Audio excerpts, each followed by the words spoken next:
The blues that we do, or the blues in general? Blues in general. Well, it's kind of the archetype of pop music. Sprung up about 100 odd years ago.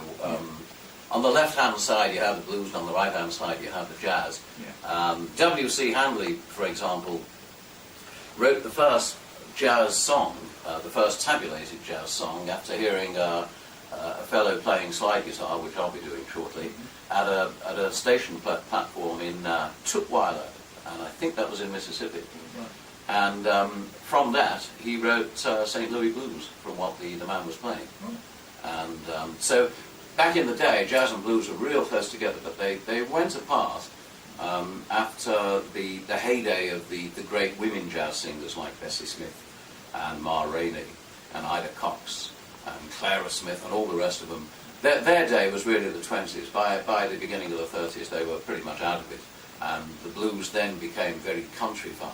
So you got people like Blind Loman Jefferson and Blind Willie Johnson, and a little after him you got Robert Johnson. Then you got Sunhouse, Muddy Waters, all of the rogues of the blues. Yeah. And somehow, yeah, you're dead right, that's led to us. Yeah. Some twists and turns there, but that's pretty much... Have you always been in love with the blues? Yeah, I think so. I mean, I didn't really know that it was a form of music. I just thought it was slowed down rock and roll. But flip sides on the rock and roll records I used to buy in the 50s when I was at school, you'd always get a bluesy flip side on a Chuck Berry hit, for example. I think on the back of Sweet Little 16 was something called Blue Feeling, which is really, really, really big. And on the very first Duane Eddy LP, he did something called 330 Blues, which I promise you, if you hear 330 Blues now for the first time, it'll rock your world. Wow. Really, really wonderful stuff. So when I first heard Ray Charles back in 58, I suppose, 59, I was pretty much ready for it because my elder sisters had got jazz LPs by Chris Barber and Louis Prima, and those kind of warned me what was coming. Yeah. So you're a Worcester guy? No, by birth I'm a Brummie, but I've been in Worcester since '84. Right. And I've always liked it here. Yeah. And the music scene in Worcester, when you consider what a small town it is, is really vibrant. I mean, it's tremendous. Everybody seems to be in a band. Yeah. That's why we fill this show every week. I've never seen so many guitars in the studio. How many guitars we got in here? Well, this second one. Yeah, that's the groovy looking one. Yeah, this is a dobro. Right. Well, you've got more volume if you're playing acoustic on here because of the metal faceplate. Yeah. Okay. And it resonates when you're playing slide style.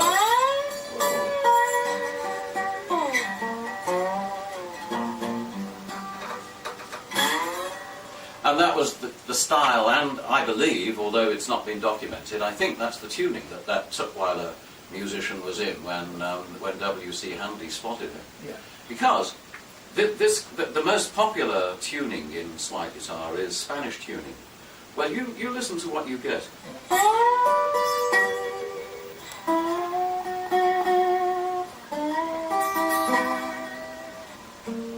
It's almost St. Louis Blues. Yeah. I hate to see that evening sun go down. So I think that's what it was written, but don't take my word for it, because that's just my favourite little bit of science fiction hobby horse theorising. Is it hard to play blues? Oh, good Lord, no, it isn't, else you wouldn't see people like me doing it. Blues is, I would say, it's 90% technique, it's only 10% music. Right. And I may be exaggerating on the 90%, it might be 95%. Right. And although an awful lot of people don't play blues after they learn how to play the guitars right, most of us start on that because blues is just like three main chords. You know, you can get a recognisable tune straight away if you start off with the blues. Yeah. But you try doing that if you're going to play flamenco or hop jazz. You know, you spend 3 years learning the chords. So it's a good thing. It's a good genre for tyros to begin on, and it was all we ever played when we first started out at school. And then in the Birmingham blues explosion that started about '62, '63, my band and I were doing almost identical songs that 25 other bands were doing. Yeah, we all had the same kind of shtick in those days, but we kind of branched out into our own. What was the name of your first band? Crawling King Snakes. Hey, you like that name? Well, it's the title of a John Lee Hooker song. Right. That's where I got the idea. Yeah. There was another band called Crawling King Snakes shortly after we split up. Yeah. Probably was a coincidence. Yeah.